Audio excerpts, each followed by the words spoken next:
What's up, chess player, and welcome to the Journey to Grandmaster, the place where you can improve every single aspect of your chess game. This game you're about to witness is the most amazing game of the entire 20th century. Garry Kasparov himself said that this game should be called peerless or classical as an analogy to immortal and evergreen games. It not only contains the most mind-blowing combination of the century, it also has so many strategic and tactical interesting points that you can use to level up your game tremendously.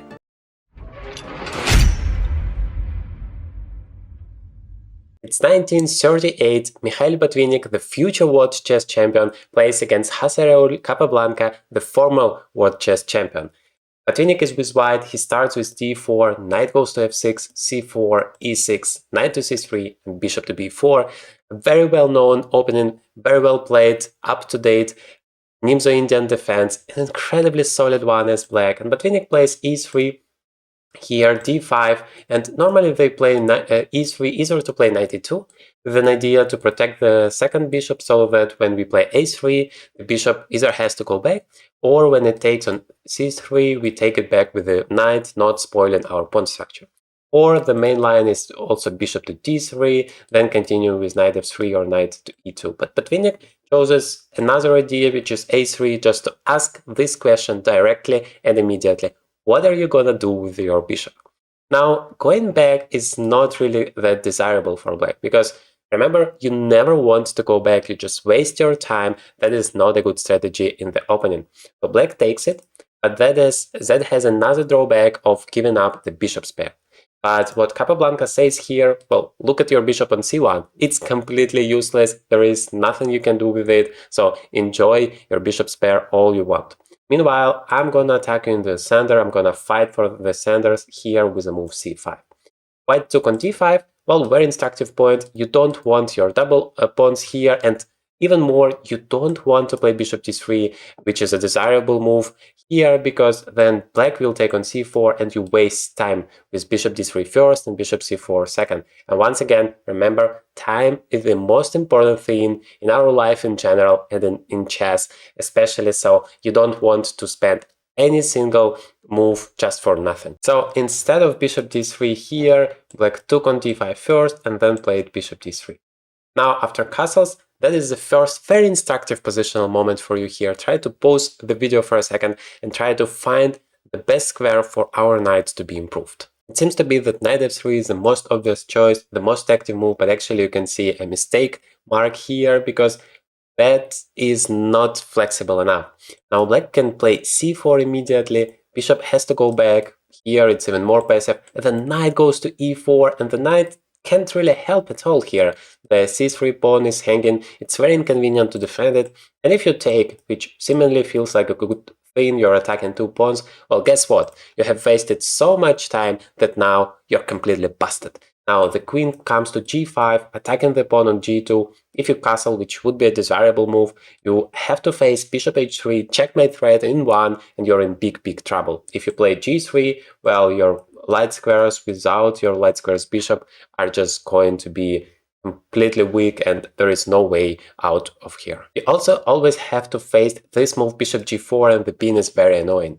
So the right move is instead knight to e2 because it protects the pawn on c3. It also develops the knight, which has better prospects here in the future, and in case of bishop g4 we always have the move f3 at our disposal.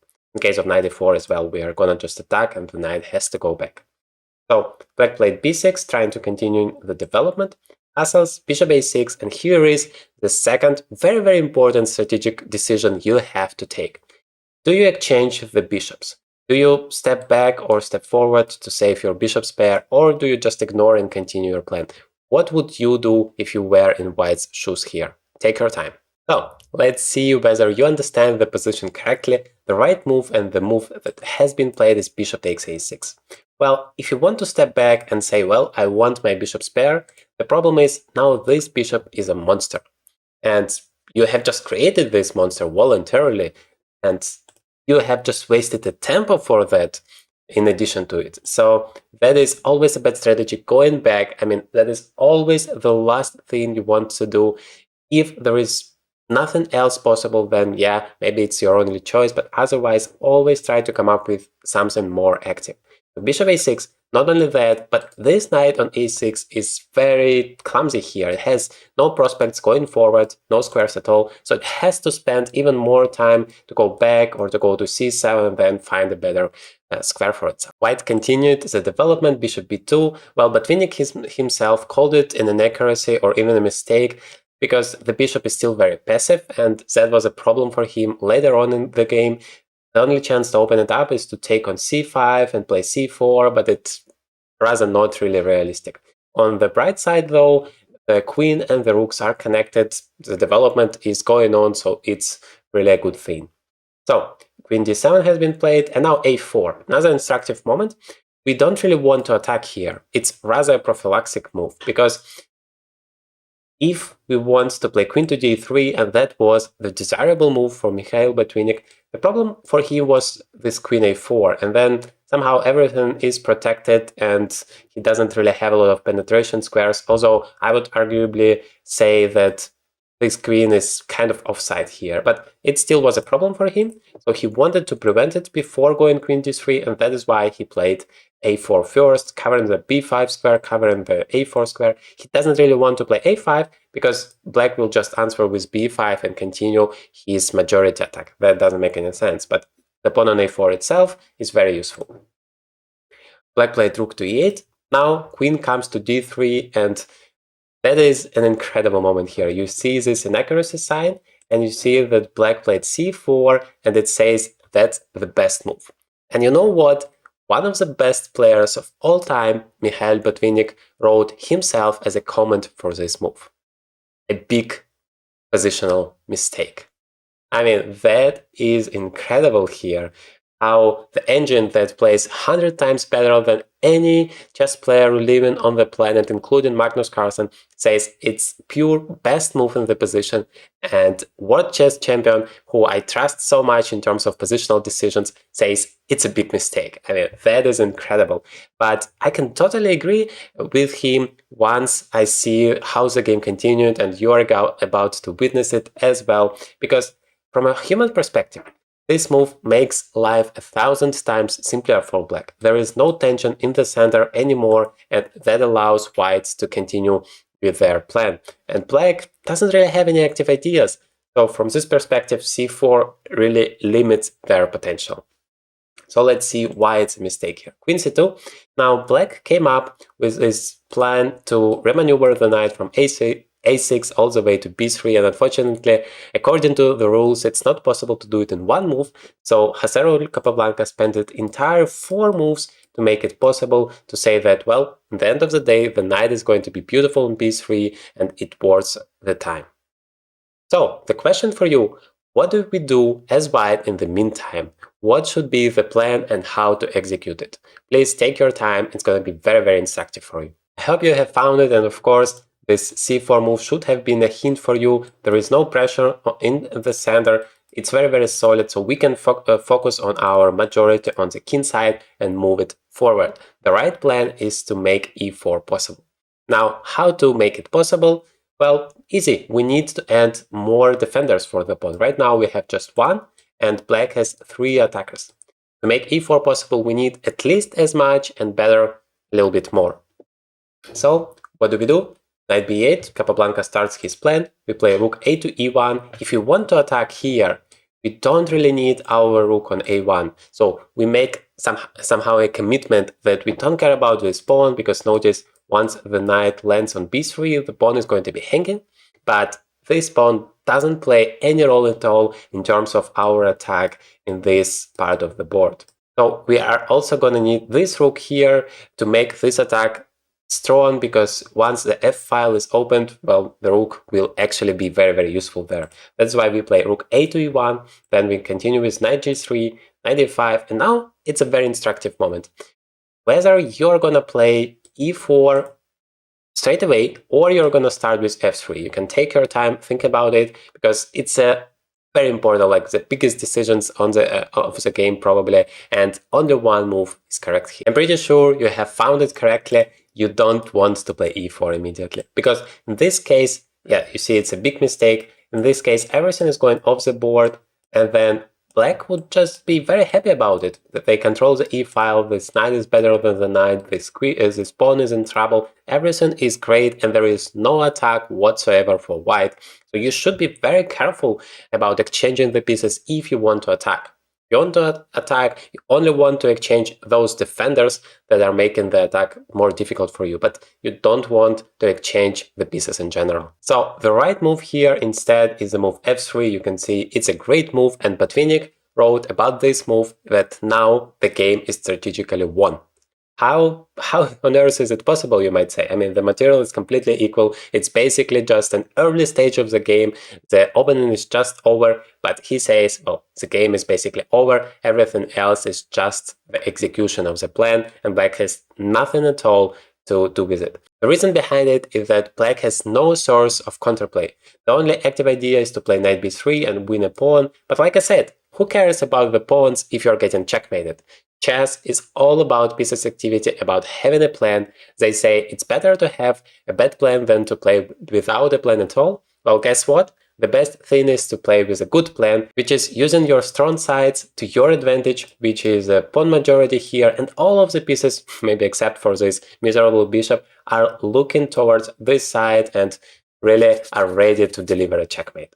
Let's see how it was possible. Knight to b3, of course, we don't care about the a4 pawn, we have already concluded it, we just play e4. And here is another instructive moment. What do you do next? Do you take on d5? Do you play e5? Do you play something else? Well, nothing has changed. We still don't want to exchange the pieces. In fact, e takes d is a horrible mistake. I would even call it a blunder, at least a positional blunder, because instead of pretty much winning position, you find yourself in a completely lost position now. Knight takes, the knight is beautiful on d5, controlling everything, and the f-file is closed here, and you don't have any prospects at all for your attack. e5, on the other hand, is a perfect move, continuing this pawn chain. Remember, the pawn chain is always a hint for you what you should do, how to continue your attack. And also it's a move with the tempo, of course. The knight has to go back, and now is another very instructive moment, because it's so tempting to make some attacking moves like f4, knight f5, but that would be maybe not a mistake, but at least an inaccuracy. Why? Because we need to think about our opponent. Remember, you never play alone, so you always need to keep an eye on what your opponent might do, what his hopes, dreams, and threats are. And in this position, the only dream black has is to exchange the queens. So if you play carelessly f4, which is, by the way, the best move here according to the engine, but the engine doesn't care about what we humans feel, what we are afraid of, and I would be absolutely afraid to see this knight on d3 or to see queens off the board. And after knight c5, one of the two things are going to happen. Because the queen is hanging, you don't have any time to pick up this knight. If you take the queen, well, forget about your checkmate dream. It's gonna be just all for black, an extra pawn without any real compensation. Your attack is nothing serious here. And if you go anywhere with the queen, yes, you're active there, but this knight gets to d3. And here it's really powerful. I mean, that is a monster and you don't want to deal with it. Back to here, the knight on b3. Yes, you might say it looks great, it controls some squares, but in fact, as long as you play on this side of the board, this knight doesn't participate in the game at all. Like, you're having an extra piece. Well, not talking about this bishop, of course, but this knight is no danger for you at all. Once you deal with this threat, knight to c5. So where should queen go? Where you might say queen f5 is the most active square, but I would argue it actually stops your own pawns, stops your own pawn storm, and makes it more difficult for you to continue the attack. So Botvinnik played queen to f2 instead. And you see, it's an inaccuracy here according to the engine, but I would 100% support this decision, because now your plan is so clear, the position is much better for you from a strategic point of view, from an initiative point of view. All you need to do is push forward and don't stop. Well, let's see what happened here. g6, f4, and f5. Black is trying to shut down the entire attack. Now the plan is clear, just to play knight f8, knight e6, blockade that pawn, and everything would be great. So there is only one good move for white here. And please pause the video for a second and try to find it, because it's incredibly instructive here. There is only one move that is really great for white. The funny thing is, the second line is knight to h1. That is incredible because, well, the computer says I have to go g4 and I have to open up the position in any way. But, well, it's not the best move. The best move is e takes f.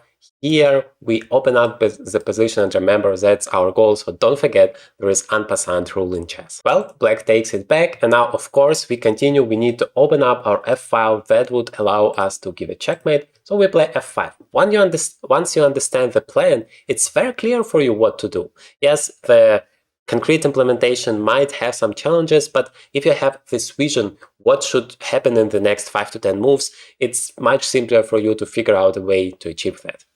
So f5, now black plays rook takes e1. Of course, for black, the most important thing is to exchange as many pieces as possible. In the best case scenario, everything that moves should be exchanged, and then, well, black will just win thanks to an extra pawn. So rook takes e1 and rook e8. And of course, that is the best way to avoid the checkmate. If you exchange everything, there would be no pieces to deliver a checkmate. Now, there is only one move for white, which completely wins. I mean, it's like +5, no chance for black at all. But if you make any other move, all advantage is gone. So that is the most important point. Try to pause the video for a second and find the best way for white to continue the attack. You should be very careful here. You have the initiative, but you absolutely must use it correctly. Otherwise, it's gonna disappear and you're gonna spoil the entire advantage. The way to spoil it is to take the pawn. Because remember, you're a pawn down, so it's not really about the pawns, it's about real threats. And yes, you're attacking the knight here, but I have rook takes e1 check, and then I can bring my queen back. I don't care about that pawn at all. I care about bringing defensive resources back to the game and save my king. So here you can take it, but I'm gonna just take it back. I'm ready to exchange the queens. If you give me a check from here, I can just block it with my queen. There are no active ideas for white at all, and this bishop is still horrible, so no real chances for white. Instead, the only active move that completely wins here is rook to e6. That is a great move. You don't want to exchange. You only allow the exchange on your terms when your pawn is going to be very strong. Now, first of all, let's see what's going to happen if black plays king to g7, because, well, we need to continue somehow. We cannot take the pawn on g6 now because the rook is hanging. But it turns out there is a beautiful combination that works for white here, namely rook takes f6. We sacrifice in exchange just to eliminate that defender. Remember how important it is to eliminate the defenders of your opponent's king. And now we are finally ready to deliver a checkmate. We play queen f5. King goes back to g7. Now it's very important to remember that when you attack, you always want to connect as many pieces to the attack as possible, because your queen is never enough itself to deliver a checkmate. So you bring another piece, knight h5, and of course ideally you do it with a check. There is no way for the king to go back. King h6 is the only move to go on. And now what's to do? Well, the same situation, you don't have enough pieces to deliver a checkmate. So what do? You bring new forces. There is no way yet to activate this bishop, but you have those pawns. So you play h4, threatening checkmate in 1, rook g8, stopping the checkmate. You bring another pawn, g4. Now you're protecting the knight on h5 and creating a huge threat of queen to f6. So they play queen to c6, but now the queen is finally not controlling the a3 square, so you can bring your bishop into the game and finally deliver a checkmate. There is no way to stop it. Apparently, Capablanca understood that it's very dangerous to allow this sacrifice here and just exchange. Remember, he wanted just to exchange everything that moves here, so he took it, and then he played king to g7.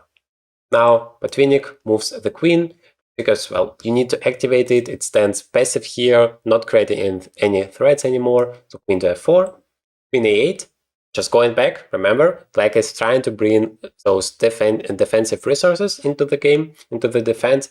And here is the only mistake Botvinnik made in this game. But I would argue it's a very important mistake in terms of chess history, because if it weren't for this mistake, we would never seen this one of the most famous positions in the entire chess history after queen e7, as well as the most brilliant combination I have ever seen in my life, and arguably the most beautiful one of the entire 20th century. And of course, I want to give you the chance to find it. It's not only about the first move, but also about the continuation. What are you gonna do? Try to find the best way for white to win the game. So I hope you invested your time, because believe me, you're gonna regret it if you didn't. The right move, the brilliant move here, is bishop to a3. To capture this incredible moment of the chess history, they even made a cake of this position later on. So that is a deflection of the queen. Botvinnik wrote it with an incredible number of clever words. I'm not gonna read it to you because it's too overwhelming, but the point is, this bishop is the worst asset white has in this position. This queen is the most useful and the most powerful asset black has in this position, and especially in terms of this defense. It protects the knight, it stops the pawn, makes all of the useful work. So Botvinnik argues it makes perfect sense to make this exchange your worst asset, your worst liability, let's say, for your opponent's biggest asset. Yes, you are not really exchanging the bishop for a queen, you are just winning some time, because the queen has to go back now, and if it would have one more tempo, that would be just a lose of bishop for nothing, but you are exchanging this bishop for deflecting the queen for 2 moves, because, well, you need 1 move to take it and 1 move to go back, and you use that time to attack your opponent's king. You can't really do anything with the bishop anyway, so why not to use it for something really good, something that is gonna bring you some value. Now, the question is, how do you continue here? Because, well, you can play e7, but the queen is just easily stopping it, and yeah, there is nothing you can do afterwards.